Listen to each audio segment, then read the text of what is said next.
¿Qué tal, amigos? En todo el planeta, porque Alerta Ecuador se le escucha a nivel internacional.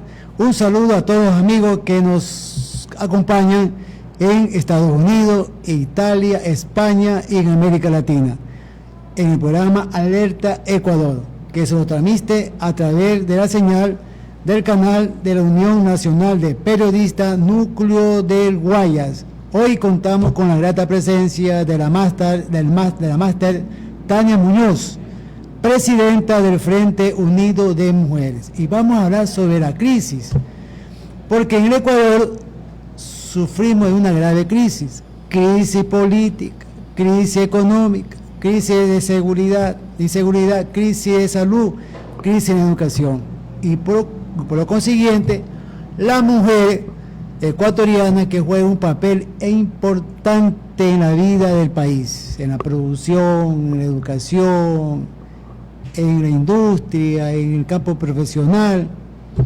La mujer está inmersa en esas actividades. Sin embargo, vemos que el recargo de la crisis, del problema existencial de este país, recae precisamente sobre la mujer. Y con ese tema vamos a hablar con Tania. Tania, ya hemos hablado de la crisis que todos conocemos y todos sufrimos como ecuatorianos, pero la mujer sufre una grave crisis. ¿Cuál es ese enfoque que tú le das? Bueno, muchas gracias por la invitación para este programa. Bueno, para poder hablar de la crisis de las mujeres tenemos que hablar de diferentes ámbitos. El principal que siempre se habla es sobre todo la parte económica, y tenemos cifras que pueden demostrar mucho esta problemática. Nosotros, cuando hablamos acerca del trabajo de las mujeres, tenemos muchos frentes que analizar. Uno de ellos, y una data que es muy interesante, de la cual en ocasiones se le habla con orgullo, con esta frase de la mujer emprendedora. Muchos romantizan el proceso del emprendimiento de las mujeres, pero las cifras que se tienen en América Latina mencionan que justo la mujer ecuatoriana tiene la cifra más alta de emprendimiento, pero esto esconde otros factores en parte posterior. Las mujeres emprenden por necesidad. ¿Y cuál es esa necesidad? Ellas no pueden tener un empleo digno, un empleo formal en el cual ellas puedan tener sus 8 horas respetadas y todos los procesos que tienen las mujeres en sus diversos ámbitos, sobre todo en la parte de las mujeres en el embarazo o la lactancia, porque son procesos que para los empresarios o las personas que dan trabajo, por así decirlo, cuestionan mucho la parte de contratar a una mujer, porque para ellos ese derecho a la maternidad es un problema. Muchos no quieren contratar mujeres en edad fértil por eso, o hacen diferentes procesos en los cuales a las mujeres les hacen, en la parte de sus entrevistas o sus procesos de reclutación, hacen algo que está prohibido, le hacen pruebas de embarazo al hacer los exámenes médicos, o en las entrevistas comienzan a hacer preguntas como ¿cuándo planeas tener hijos? ¿Cuántos hijos planeas tener? Para ver si realmente a la empresa le conviene tener una mujer trabajando aquí en este espacio. Pero Tania, eso que tú nos indicas es como una discriminación que sufre la mujer. Eso es violar las leyes, violar la Constitución y violar inclusive el Código de Trabajo. ¿Y quién responde por eso? Los empresarios siempre indicarán, como vimos ahora con este nuevo acuerdo, en el cual hay que pensar en los empresarios, lo vienen diciendo mucho tiempo atrás, en el cual ellos dicen que para ellos es una pérdida y realmente que la ley debería cambiar en ese aspecto. Y tenemos la parte del proceso de los cuidados. Las mujeres, y según el Código de Trabajo y según esta nueva ley que han creado de la economía violeta, se habla de la parte de las guarderías. En esta nueva ley de la economía violeta habla que a partir de 50 trabajadoras se debe tener guardería, pero ya sabemos que el proceso de la guardería debe ser algo que la ley indica que deben ayudar a la parte de las mujeres para que ellas puedan desarrollarse en la parte del trabajo, que tiene que ver mucho con la parte de los cuidados. Entonces, esta ley no se respeta y no se respeta desde las grandes empresas hasta las pequeñas. En este caso se menciona pequeña a partir de 50 personas que trabajan en un espacio. Pero esto va a crear más desempleo. Es que eso es lo que ya crea. Por eso que las mujeres, como no pueden acceder, porque si son madres, no las contratan. Si están en edad fértil, no las contratan. Impulsa a que las mujeres sean creativas, y por eso lo hago como entre comillas, y comienzan a emprender. Entonces, estos emprendimientos, que es una falsa economía feminista porque realmente los trabajan de forma independiente, en una forma en la cual no tienen una guía exacta, porque hoy podemos ver programas de emprendimiento para mujeres, Emprende Mujer del gobierno, del municipio, de cualquier otra ONG, en el cual le dan un seguimiento básico, que les dan herramientas iniciales para que ellas tengan la parte del emprendimiento. Según las cifras, y estas son cifras de estudios que se han hecho tanto en América Latina como en Ecuador. En el caso de Ecuador hemos tenido investigaciones que se han hecho desde la SPOL y desde la Universidad Técnica Particular de Loja, en las cuales ven toda la parte de las cifras y se puede apreciar que sí, las mujeres ecuatorianas son las que más emprenden, pero sus emprendimientos no pasan más allá de la etapa crítica de los 2 años. La mayoría del año desfallece. ¿Por qué? Porque ellas no han hecho un estudio de mercado, porque no hacen de una manera formal el estudio, y sus emprendimientos al inicio sienten que tienen éxito, ellas invierten, se endeudan, pero al inicio les compran los amigos, las personas cercanas, pero con el tiempo, como no tienen una estrategia desarrollada, esos emprendimientos decaen, y porque no tienen el proceso de investigación para saber si ese emprendimiento que ellas hacen realmente va a surgir. Tani, se ha observado algo que, a mano que tú indicas, que todo ese proceso de inversión, de pequeño emprendimiento, de negocio de la mujer, nos encontramos con un fenómeno realmente hiriente que existe hoy en la sociedad, que son la vacuna. Entonces, hay personas que se ponen su negocio y son vacunados, y eso lo obliga a fracasar su negocio. ¿Se ha contemplado eso tú también? Claro, eso de ahí se lo contempla bastante, porque el emprendimiento te habla acerca de un proceso individual.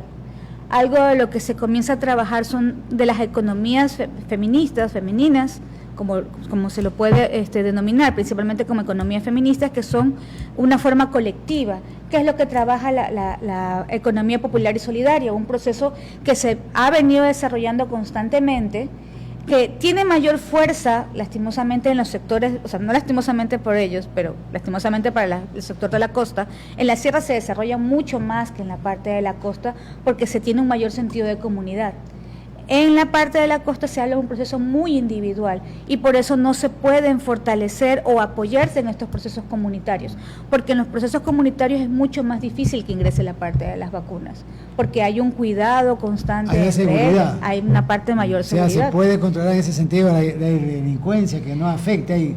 Afecta en una menor medida, afecta en una menor medida, pero las condiciones de estas mujeres, la idea es que deberían poder acceder a un empleo digno, claro, para no tener la necesidad de hacer esta parte de un emprendimiento o acceder a la parte de una economía popular solidaria. Este gobierno actual ofreció que iba a dar miles de puestos de trabajo a jóvenes y especialmente a la mujer. ¿Qué pasó? Bueno, eso habría que preguntarle a la parte del presidente. Podemos ver algunos programas que nuevamente hablan de la parte del emprendimiento. Inclusive hay un programa que dice Lolita, un programa Lolita, que le van a invertir a las mujeres para que emprenda. Eso es claro, nuevamente es una parte inicial, pero no hay un proceso de seguimiento. Ya. Pueden tener hasta una graduación del proceso, pero el no haber un seguimiento, realmente no estás dando esa famosa independencia económica de la que se habla. Y eso solamente hablando de una primera crisis. Si tomamos la crisis de la parte de la violencia, tenemos 2 rutas que tienen la parte de las mujeres, y eso hoy por eso lo he estado hablando bastante en los medios. Y en algunas ocasiones dicen bien que las mujeres quieren, lastimosamente eso es lo que la gente dice y no se da cuenta del proceso de la crisis. Tenemos estas nuevas noticias de las muñecas de la mafia, en la cual dicen ya, pues las mujeres también son parte de este proceso. Pero ¿qué sucede? Y algo que conversaba con un compañero justo hoy día en la mañana, que hablaba que estas mujeres que son muñecas de la mafia, parte del sistema capitalista es mostrar que este es el camino mucho más fuerte y mucho más fácil que tienen estas mujeres, que entran en desesperanza para poder sobrevivir y sobrellevar muchas cosas, y las convierten como en un modelo a seguir. Una de las cosas que mencionaba y que me pareció muy importante mencionarlo ahora, de una observación que se hizo, es que cuando indican a esta señorita, no voy a decir el nombre porque sería contribuir a este proceso, cuando ella la coge en presa, esta persona que estaba haciendo vacunas en Machala, no cierran su cuenta de redes sociales, y desde que la cogieron presa hasta ahora sus cuentas sociales se han disparado en seguidores, porque comienzan a tomar como un referente a seguir y comienzan a decir, bueno, mira, realmente ella, por eso he sido rica, porque ha tomado este camino, entonces es el camino que yo tengo que seguir. Una pregunta, Tania, o sea, hablamos desde el punto de vista de la mujer de la ciudad, ¿no? Que está más inmersa, tiene más facilidad de tener un emprendimiento y que pueda sacar un recurso, un capital para que haga su negocio. ¿Y qué pasa con la mujer campesina que realmente está sumamente descuidada? O sea, no hay una atención hacia ella, y las mujeres que inclusive que están desamparadas, desempleadas en los sectores suburbanos y que son jóvenes, porque son muy jóvenes, ellos caen en la delincuencia. Es que el proceso va desde ahí, y no solamente es que caen. Nuevamente me baso mucho en la parte de cifras, porque la cifra, siempre te dice que la data mata relato, porque te pueden decir que directamente uno puede indicar, no, por allá está pasando esto o aquello. ¿Qué sucede? En estos espacios, y estudio de unas mujeres, indica que los GDOs, como saben de que en estos espacios no hay una vigilancia de la parte del Estado, realmente la policía no llega a estos espacios, y muchos de estos sectores realmente no se quieren unir a la parte de los GDOs. ¿Qué es lo que hacen? Presionan a través de las mujeres. La cifra, el estudio de unas mujeres indicaba que estos GDOs, grupos de delincuencia organizada, ingresan a las viviendas y secuestran a las mujeres jóvenes las secuestran, ya sea o para pedir rescate, porque dicen que como tienen una tierra pueden producir, o para simplemente decir si ella la consideran bonita, le pagan al padre o a la persona que ejerza el rol de cabeza de familia, y le pagan entre 200 o 400 dólares por llevarse a la chica. Entonces va a depender si la van a utilizar para trata de personas o para que sea la compañera, ellos podrían decir sentimental, pero es más para otro tipo de situaciones, de algún GDO. Entonces, en algunas ocasiones no las vuelven a ver, o las vuelven a ver después de un mes, en la cual, según los estudios, demuestran que la chica llega en unas condiciones deficientes, tanto física como emocionalmente.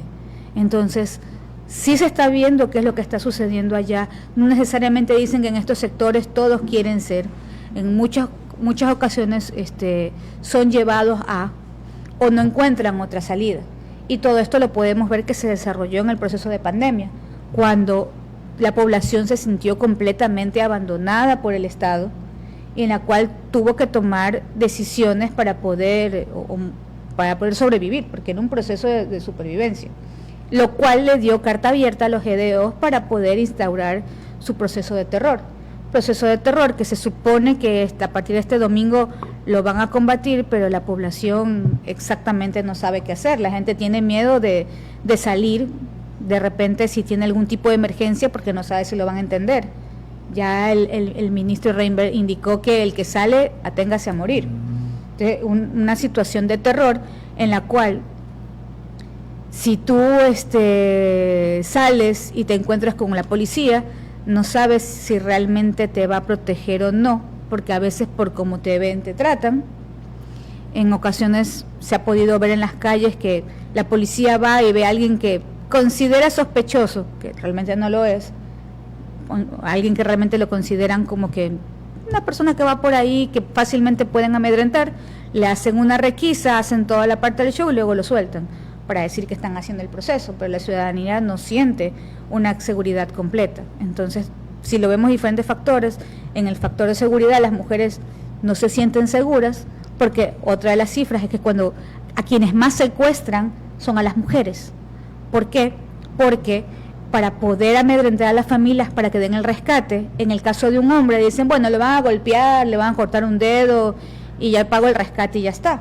Pero en el caso de las mujeres no solamente es eso, la van a violar, la van a vender o le van a hacer otro tipo de cosas. Bien, Tania, tú eres presidenta del Frente Unido de Mujeres. ¿Quiénes conforman este frente y cuál es la política, cuál es la posición o la visión que ve este frente ante la sociedad ecuatoriana, ante la problemática de la mujer?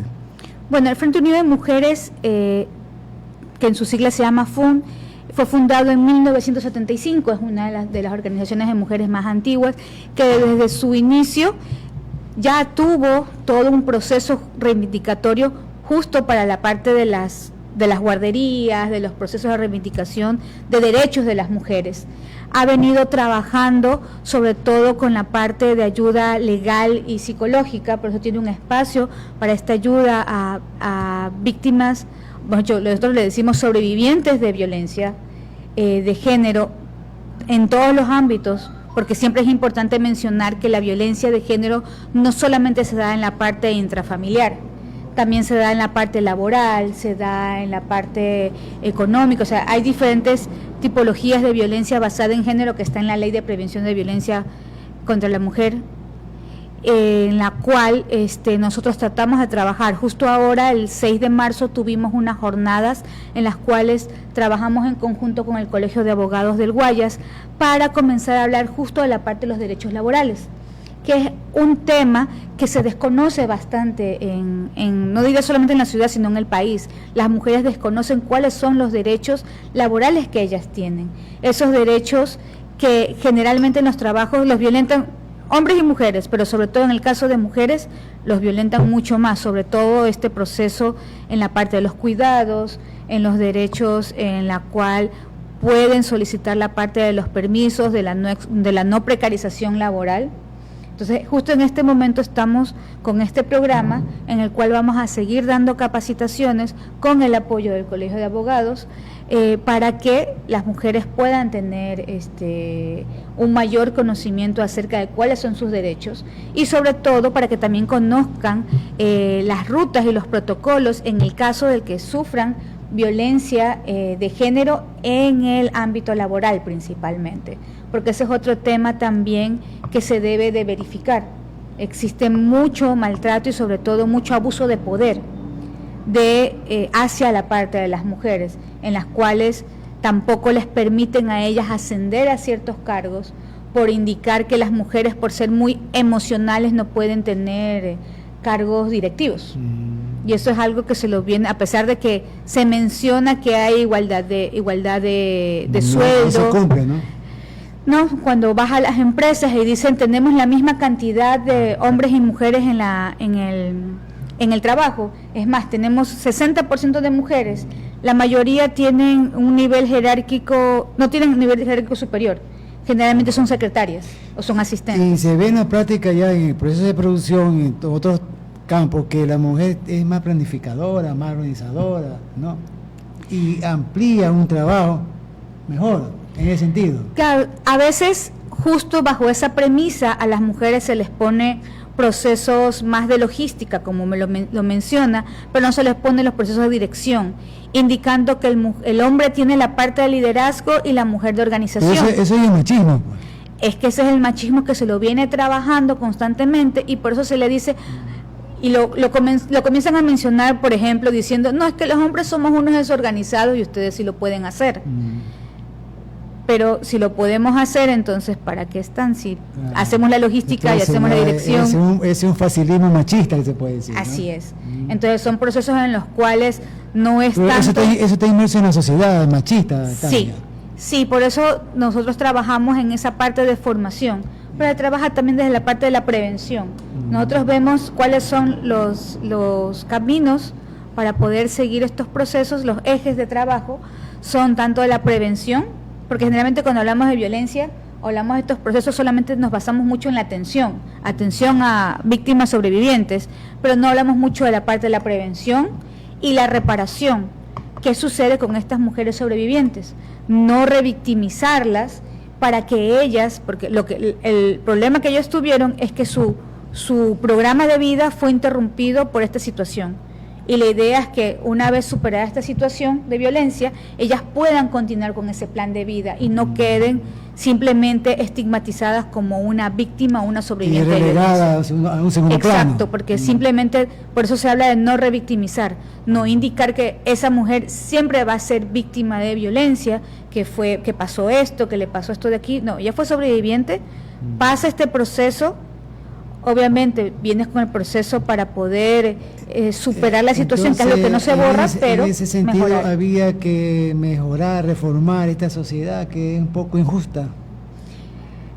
Sí, ese es el proceso del cual se debe de seguir. Mire que desde el 75 se lo viene haciendo, desde mucho tiempo atrás, y todavía el problema persiste.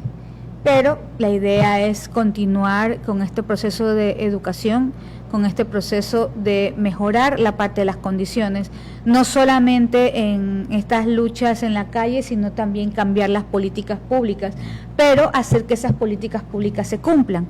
Porque el Estado más que nada debe ser machista también, pues, ¿no? Y que sobre todo el Estado cumpla con lo que dice la normativa y no se quede en discursos. Una de las cosas que las mujeres decían, bueno, se creó el Ministerio de la Mujer, que fácilmente lo desaparecieron, pero no puede ser posible. Algunos decían, bueno, en Guillermo Lazo era pro mujer. No, crea el Ministerio de la Mujer, pero le quita presupuesto a los programas de atención y de prevención a las mujeres y víctimas de violencia.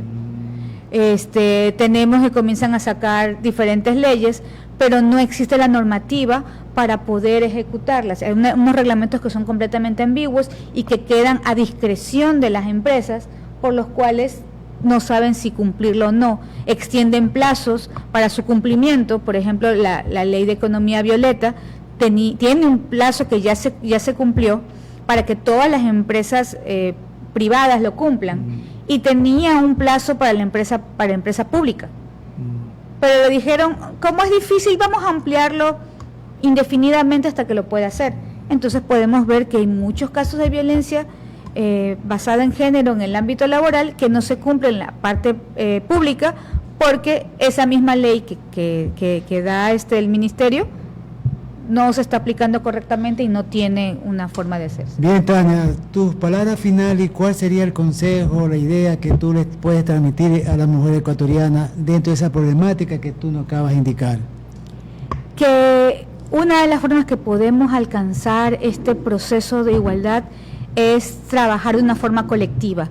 Nos han enseñado por mucho tiempo que el trabajo debe ser individual y que no importa lo que pase con el Estado, y es una idea que nos vienen diciendo constantemente, no importa lo que pase, si yo trabajo duro, salgo adelante. Y eso no es así. Realmente el proceso debe ser colectivo y debemos estar completamente informadas de cuáles son los procesos que sí nos corresponden conocer, y debemos estar involucradas en la vida pública, en toda la parte de los procesos de esta sociedad. Gracias, le agradecemos a Tania, ella es la máster presidenta del Frente Unido de Mujeres, y a todos los amigos seguidores que nos acompañan a nivel internacional, un abrazo fraterno con ustedes. Muchas gracias y será hasta una próxima oportunidad. Gracias, Tania. Gracias a usted por invitarnos.